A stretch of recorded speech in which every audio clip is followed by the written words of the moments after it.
Olá, boa noite. Seja bem-vindo ao programa Papo Aberto. É uma alegria imensa estar aqui com você, nesse espaço reservado para estarmos juntos na TV Canção Nova. E olha, o assunto está na mesa, o papo está aberto, para que você possa acompanhar, para que você possa discutir também com os seus. E eu recebo aqui um craque do conhecimento, ele é professor titular da PUC de São Paulo, foi secretário municipal da Educação do Estado de São Paulo, filósofo e escritor Mário Sérgio Cortella. Dispensa apresentações. Ele vai conversar conosco sobre um tema imensamente interessante, a título de um de seus livros, não é? Não se desespere, provocações filosóficas. O assunto é ou não é interessante? Já pelo título a gente vê.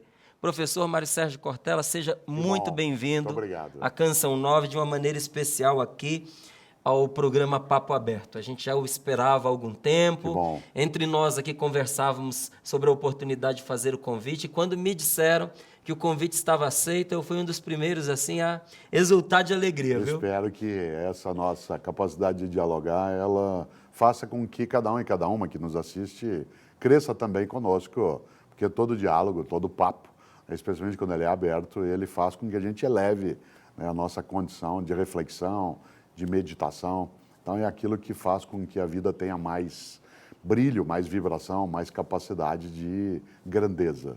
De onde que surgiu a necessidade, a ideia de se trabalhar esse tema, não se desespere? Olha que interessante, eu tenho alguns livros pela editora Vozes, que é uma editora ligada ao mundo franciscano, né? E desses livros, 3 deles, eles têm como título inicial um não, que não é um não de recusa, é um não de advertência. Não é um não de recusa, é um não de advertência. O primeiro deles se chama Não Espere pelo Epitáfio. O epitáfio é aquela inscrição que fica sobre os túmulos. Lembra de uma música do grupo Titã chamado Epitáfio? Que dizia assim, eu devia ter amado mais, sonhado mais. E o livro tem 33 provocações filosóficas sobre amor, morte, paixão, tecnologia. O segundo deles, dessa trilogia, se chama Não Nascemos Prontos. Isto é, nós somos um ser em processo de formação e, portanto, não estamos acabados. Não somos perfeitos. Você sabe que em latim, né, perfeito significa feito por completo, feito por inteiro. E uma pessoa que se considera já pronta, ela bloqueia a possibilidade de ser melhor do que aquilo que é e passa apenas a repetir. E esse que eu mencionei, o Não Nascemos Prontos, ele tem 32 provocações filosóficas sobre temas do nosso dia a dia. E este agora é o terceiro, portanto ele fecha a trilogia, chamado Não se Desespere, com 31 provocações filosóficas sobre educação, religião, política, ética, arte, filosofia, de novo, né, a ideia do pensamento científico. Portanto, ele trata de uma temática que é a nossa vivência no cotidiano, a partir de um olhar da filosofia, que é a minha área, né, de atividade, é o meu campo de pesquisa, né, no campo da ciência. Ele é o 18º livro, né, que eu produzo, eu mesmo sozinho ou com outras pessoas, né, sempre, às vezes, dos meus 18 livros, 7 são em parceria, né, com outra pessoa, e sempre me agrada trabalhar com a ideia de provocação. Isto é, fazer pensar. Pelo título, a gente foi percebendo que todos têm essa alma da provocação filosófica, né? Quando é que você descobriu que a filosofia poderia ser a sua profissão? Sua família teve a ver com isso? Sim, bastante. Né? Eu tive uma situação que foi muito acidental até nisso. Eu nasci em Londrina, no norte do Paraná, e aos 7 anos de idade, isto é, naquilo que seria o primeiro ano do antigo primário, eu tive hepatite. E hepatite, na época, ela era uma patologia que te deixava acamado. E na minha idade, eu precisava ficar mais de 60 dias sem sair da cama. Não havia televisão na minha cidade. A televisão só apareceu em Londrina quando eu tinha 10 anos de idade. Portanto, o que faz um menino aos 7 anos de idade deitado, né, sem poder sair da cama durante 60 dias? Primeira coisa, ouvir a rádio. Mas há um momento que leva a um esgotamento. A segunda coisa era a leitura. O que lê um menino de 7 anos? História em quadrinhos, Bíblia que meus pais tinham em casa, algumas coisas, mas logo faltava o que ler. E os vizinhos começaram a trazer coisas para eu ler. Num primeiro momento eram livros infantis, mas num segundo momento era o que se tinha. Então, por exemplo, aos 7 anos de idade, eu li Dostoiévski, né, Irmãos Karamazov, li Don Quixote, do Miguel de Cervantes, li coisas ligadas ao mundo adulto, que eu não entendia, mas lia. Isso criou um estofo, né, um fundo, quase que um ninho, onde eu fui tomando um certo gosto pela literatura e pela filosofia. Quando eu tinha 17 anos de idade, eu quis fazer uma experiência religiosa mais intensa. Isto é, não era uma religiosidade que se esgotava apenas na frequência ao culto, mas que ela fosse mais intensa. E para isso eu decidi que eu ia cursar filosofia e ia ter uma vida monástica. Portanto, assim que eu entrei na universidade para fazer filosofia, eu entrei também na Ordem Carmelitana Descalça. E eu, durante 3 anos, vivi na clausura, concomitantemente ao tempo em que eu tinha autorização de sair para a universidade. Sim. E eu fiz os 4 anos de filosofia em 3 anos, porque eu adiantava alguns estudos, e ao final de 3 anos na clausura, com os carmelitas descalços, eu entendi que aquela experiência que eu queria fazer, ela já era suficiente. Eu não queria seguir na vida monacal, nem na vida religiosa desse modo. Isto é, minha tarefa, ela seria de outra maneira. E aí eu saí da ordem carmelitana, né, saí, portanto, do convento, e entrei imediatamente na atividade docente. Essa época a qual eu me refiro, que são 37 anos atrás, a gente já podia dar aula na universidade mesmo sem mestrado e doutorado. E para você ter uma ideia, isso hoje seria uma temeridade, na época também já era. Eu comecei a dar aulas na PUC de São Paulo, na Universidade Católica, com 22 anos de idade. Era o professor na PUC. Você imagine, né? 22 anos. Claro que logo eu fiz 23 e segui toda essa trajetória. E, curiosamente, hoje seria até impensável alguém sem mestrado e doutorado. Tinha acabado de entrar no mestrado, né? E aí eu fiz essa carreira dentro do campo da filosofia, primeiro, despertada por uma hepatite que me vitimou, e, em segundo lugar, porque a vida conventual levava a uma reflexão no campo da filosofia e no campo das ciências da religião. Aí eu não fiz teologia, né, como você que estudou também essa área, mas eu estudei ciências da religião. Minha área dentro desse campo é a história das religiões. Aí eu acabei trabalhando muito, né, nessa vertente. E a experiência, né, da religiosidade mais densa na vida conventual, a vida da comunidade, em que a gente tinha que plantar nossos próprios alimentos, em que a gente tinha que cuidar, né, dos animais que a gente tinha. Esse convento ficava, ele não existe mais. Ele ficava na Vinha Anguera, no quilômetro 18,5, para quem vai pela Vinha Anguera no estado de São Paulo, de frente ao Pico do Jaraguá. E é curioso, porque eu estava nesse sábado passando por ali, e isso que eu estou relatando já faz 40 anos. E agora, né, após as férias de julho, eu passei exatamente por conta disso, ao passar em frente a alguns dos pinheiros, né, do Pinus Eliotes, que é aquele que tem os galhos para baixo. Porque eu sou paranaense, o símbolo do Paraná é o Pinus araucária, que tem os galhos para cima, né, que dá o pinhão. Ao passar lá, aqueles pinheiros que eu plantei há 40 anos e que ajudei a cuidar deles, lá eles ainda estão. Aí você diz, ué, isso com filosofia. Ao entrar na atividade da docência, eu fui para o campo da educação, para o campo da comunicação e para o campo do ensino da filosofia e de história das religiões. Por isso, a filosofia, ela é sim, aí eu volto ao título que você lembrava, ela é uma provocação, né? Você sabe, estudou isso, conhece, vocar é chamar. Pro é chamar na tua frente, né? Isto é, vem aqui, né? Vamos conversar um pouco, vamos ter um papo, alguma coisa que nos leve a não ter uma vida robótica, automática, alienada. E, portanto, ela nos ajuda a pensar. A religiosidade e a religião também inspira muito o nível das provocações, porque, afinal de contas, uma parte do pensamento religioso é capaz de nos mover, de nos emocionar, né? Emovere, aquilo que mexe conosco, né? Mexe contigo. Portanto, uma emoção que pode ser positiva ou negativa, seja a raiva, seja a alegria, né? Seja a amorosidade, seja a inveja, são emoções que mexem conosco. E uma das coisas que a provocação faz, e eu aprecio, é que ela é capaz de mexer com a gente. Eu espero que o livro mexa eu tenho certeza positivamente. disso. A gente já fica emotivo de ouvir aí as suas explicações, não é? Discorrer para a gente a respeito da filosofia, porque a gente percebe essa sua paixão. A gente nota quando uma pessoa tem gosto por aquilo que faz, tem prazer por aquilo que faz, essa gana, sabe, de passar essa experiência que tem. Mas muita gente fala de filosofia e tem uma certa compreensão até equivocada da filosofia, às vezes preconceituosa, inclusive. Eu queria saber de você, o que é filosofia? Então, a filosofia, na origem, né, dentro do Ocidente, há 2.600 anos, ela nasce como sendo um pensamento sistemático, organizado sobre o mundo. Sobre o mundo, sobre as relações dos seres humanos com o mundo, as relações dos seres humanos consigo mesmos, a relação do ser humano com a transcendência.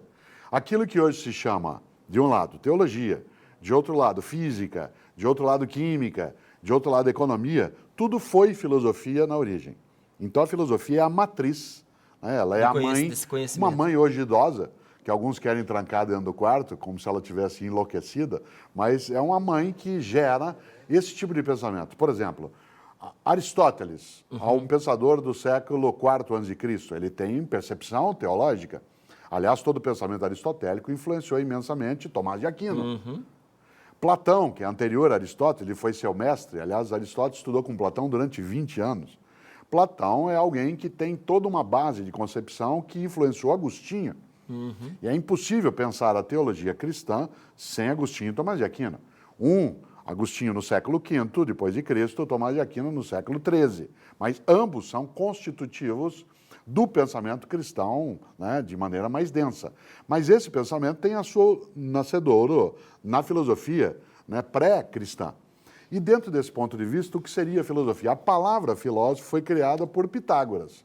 Muita gente vincula Pitágoras apenas à matemática, especialmente por conta do seu famoso teorema, mas a palavra filósofo foi criada por Pitágoras para designar a pessoa que tinha um afeto pelo conhecimento.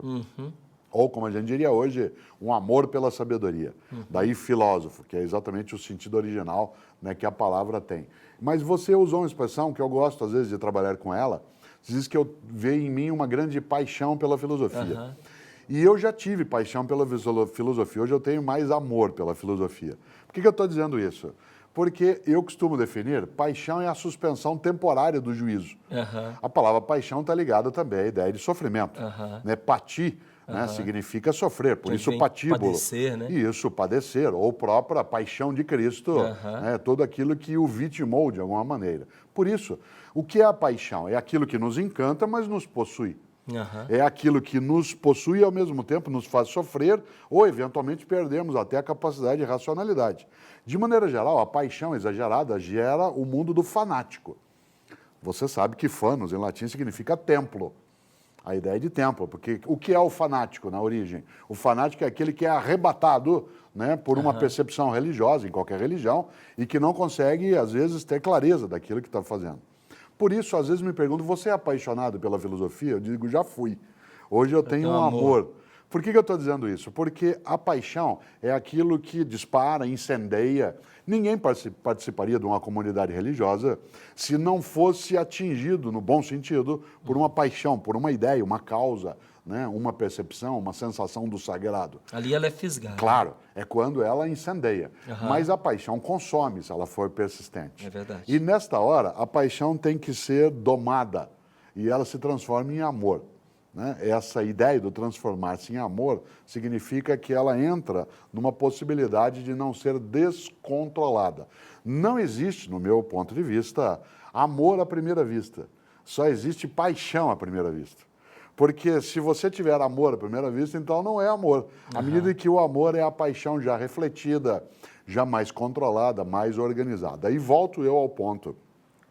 Gregos antigos, há 2.500 anos, tinham um grande amor por um conhecimento que fosse, digo de novo, sistemático, organizado sobre o sentido das coisas. Qual é a diferença entre religião e ciência? Entre religião e ciência. Religião é crer para ver. E ciência é ver para crer. Para crer. É um caminho inverso. Isso, é inverso. A religião é crer para ver. E ciência é ver para crer. O que é filosofia é perguntar sobre o sentido do que é ver e o que é crer. A filosofia indaga sobre o sentido, isto é, sobre o porquê.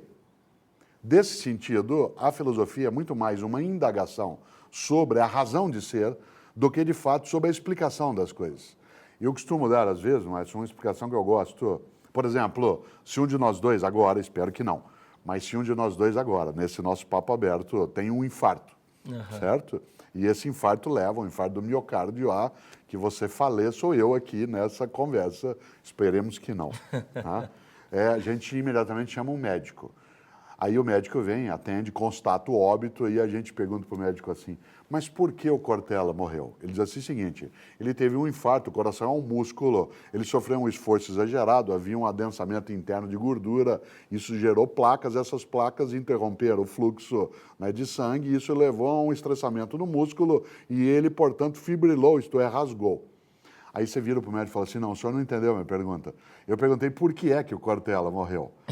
Ele disse, então, o coração é um músculo, ele não pode ter um sobreesforço. Não, o senhor não entendeu. Eu não perguntei como ele morreu, eu perguntei por quê. A filosofia pergunta sobre os porquês. A religião também o faz. Só que a religião, diferentemente da filosofia, ela é mais marcada pela entrega sem necessariamente a completa racionalidade. Já a filosofia tem, sim, a racionalidade como sendo a sua forma ferramental, né, a sua caixa de ferramentas para mexer no mundo é muito mais a racionalidade. Nem ela é a pura racionalidade que a ciência deseja e nem a entrega que muitas vezes a teologia exige ou que a religião coloca como requisito. Professor, como é que você vê esse caráter filosófico sobre o ser humano cotidiano, o homem de hoje, no seu cotidiano? Como é que está dentro dele essa alma filosófica?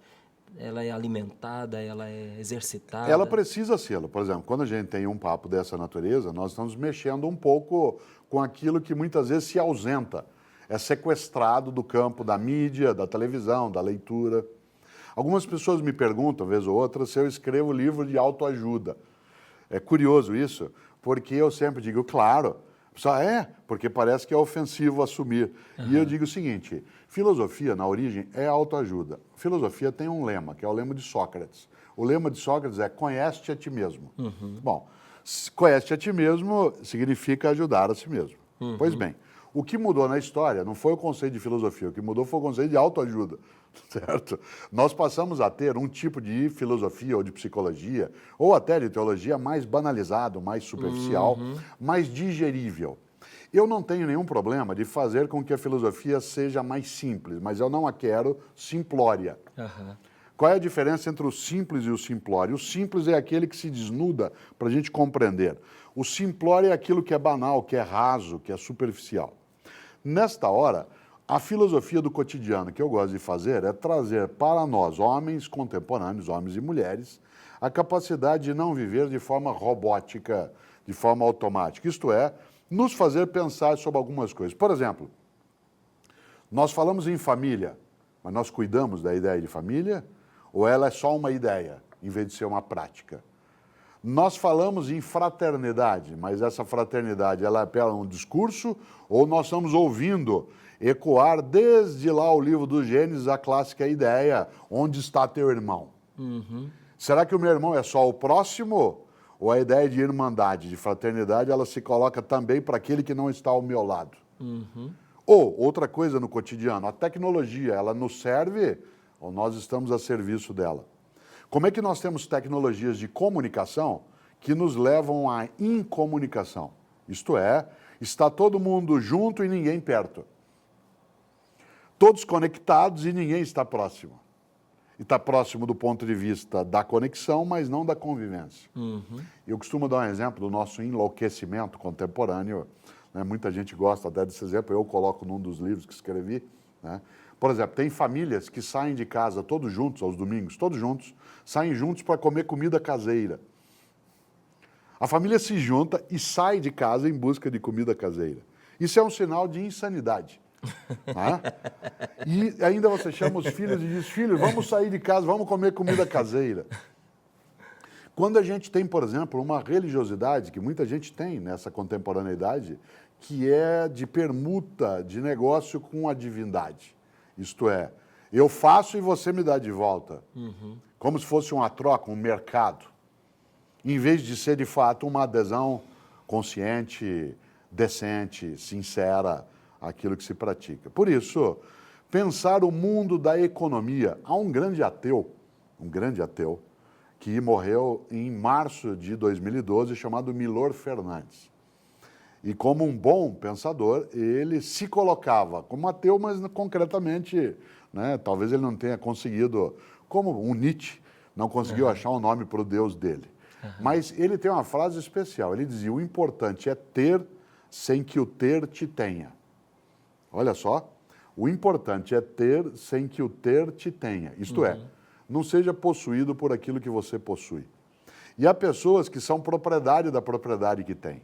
Seja a propriedade material, seja a tecnologia que utilizam, seja o cargo que ocupam, seja o posto na hierarquia em que estão situados. Se há uma coisa a aprender é que a gente não pode ser propriedade das nossas propriedades. E no século XXI, no mundo ocidental, nós perdemos um pouco o entendimento do que está lá no Evangelho, de que de nada adianta um homem ganhar o mundo se ele perder sua alma. De repente, a nossa soberba, ela nos levou a imaginar que nós seríamos capazes de completa autonomia em relação a valores espirituais, em relação à capacidade de afeto e convivência. E, portanto, é assim que eu vejo esse cotidiano. Mas não o vejo como invencível. Aliás, é por isso que um livro se chama Não Se Desespere. Se eu achasse que era invencível, ou seja, que era impossível vencer esse modo adoentado em vários momentos de ser, né, eu teria desistido. E, nesse sentido, a ideia é não se desespere. Se nós inventamos esta maneira de vivermos juntos, nós podemos desinventar e fazer de outra forma. Professor, isso que eu ia pedir ao senhor, um exemplo de como a gente pode quebrar esse ciclo vicioso no qual nós entramos, né? Porque a partir do momento em que você passa a ser propriedade daquilo que você tem, né, que você passa a ser escravo das suas posses, a sua liberdade ela começa também a ficar meio cerceada, né? Você fica limitado na sua liberdade. Por onde sair? Dá uma dica aí para a gente disso. A gente tem algumas delas, mas a primeira delas é pensar se eu preciso ter uma vida que não seja simples. Por exemplo, uma vida simples não é uma vida de carência. Uma vida simples é em que eu não tenho nada que seja absolutamente Usando inútil. até uma expressão sua, uma vida simples não é uma vida simplória. Não, não é simplória. E não é uma vida de carência. Pobreza não é sinônimo de carência. Carência de saúde, carência de alimento. Ao contrário. O que é uma vida simples? Uma vida simples é aquela em que a gente tem suficiência né, de recurso para existir, prover futuro e repartir. Por exemplo, há pessoas que Vamos são... lá de novo? Olha lá. Uma vida simples é aquela que a gente tem suficiência de recursos para viver, para a gente prover futuro e repartir o que tem. Né? O grande milagre, né, na multiplicação de pães e peixes feitos por Jesus, obviamente, não foi uma coisa taumatúrgica em que de 2 peixes e alguns pães ele fez. Ao contrário, o grande milagre foi a repartição. Quando ele disse aos discípulos, vão lá e vê o que tem, e eles pegaram um pouquinho de cada um, e ao pegar um pouquinho de cada um, sobrou. Olha só, a lógica não era pegar, porque se ele fosse só dividir os peixes, ia dar uma escama para cada um. Né? Mas ele não dividiu, ele repartiu. Há uma diferença entre repartir e dividir. Quando você reparte, todos têm. Quando você divide, né, diminui. Nós temos uma sociedade que está dividida, não está repartida. Por isso, primeira dica, é preciso pensar, da onde vem minha riqueza? Daquilo que eu tenho ou daquilo que me tem? Segunda coisa dentro disso, uma vida simples é aquela em que eu não tenho carência sem alternativa, mas em que eu sou capaz de ter para repartir. Isto é, partir de novo, fazer aquilo que é decisivo. Por exemplo, há pessoas que confundem fartura com desperdício. Exemplo, uma mesa de Natal farta não é aquela que tem muita comida, é aquela que tem com quem você fruir. Há pessoas que têm muita coisa sobre a mesa e nenhuma fartura, porque não tem com quem fazer aquilo. Você e eu já passamos por uma experiência ótima na vida, em que a gente combinava um almoço de domingo na família, cada um levava um pouquinho e sobrava para todo mundo levar para casa alguma coisa na hora de ir embora. Né? Esta é a ideia de fartura. A fartura não é aquilo que é desperdício, que é a perda, que é aquilo que está fora, que é a consumolatria. Por isso é preciso pensar como é que nós estamos formando as crianças nessa área. Para interromper, nós temos que lembrar, a frase não é minha, era uma frase popular antiga, mas verdadeira. O mundo que nós vamos deixar para os nossos filhos depende muito dos filhos que nós vamos deixar para esse mundo. E que filhos e filhas nós estamos deixando? Isto é, estou eu formando uma criança, um jovem, que seja capaz de poder sim usar um bem material sem ter naquilo uma fixação, uma obsessão? Ou estou formando crianças e jovens para os quais sair de casa é sinônimo só de comprar. Você não sai para ver lua junto, não sai para caminhar de mão dada, não sai para ver formiga no jardim. Sair é sinônimo de compra. Né? E desse ponto de vista, a gente começa a moldar personalidades que têm um tipo de desvios. E esse desvio, entre outras coisas, ele acaba, sem dúvida, amargurando essa condição. Mas há uma outra possibilidade também, que é ser capaz de pensar, né, o que é que de fato eu tenho como sendo o que dá sentido à minha vida. E aí eu chego a um outro polo. Eu tenho um livro chamado Qual é a Tua Obra? Esse livro, Qual é a Tua Obra, ele faz uma distinção entre aquilo que na vida é fundamental daquilo que é essencial. Por exemplo, o que é essencial na vida? É tudo aquilo que não pode não ser. Amizade, amorosidade, religiosidade, sexualidade, afetividade, solidariedade, fraternidade. Isso é essencial.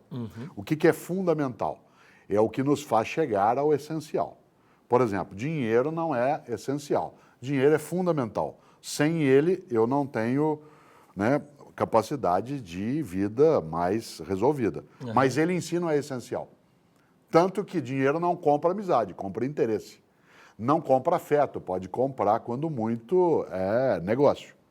Né? Desse ponto de vista.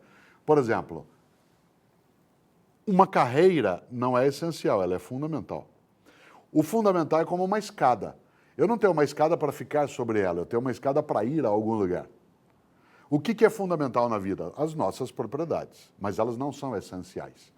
Há pessoas que são tão pobres que a única coisa que ela tem é dinheiro. Né? E desse ponto de vista, esse tipo de percepção precisa ser pensado. E aí eu volto para fechar esse longo raciocínio.